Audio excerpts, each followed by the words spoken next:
කිසිම ඔෆර් එකක් නැහැ. කිසිම ඩිස්කවුන්ට් එකක් නැහැ.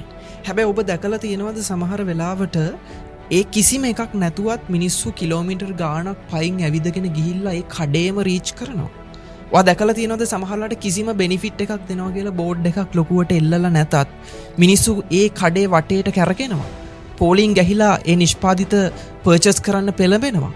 හේතුව වෙන කිසිවක් නෙවෙයි, මිල නෙවෙයි හේතුව, ඩිස්කවුන්ට් එක නෙවෙයි හේතුව, ඔෆර් එක නෙවෙයි හේතුව.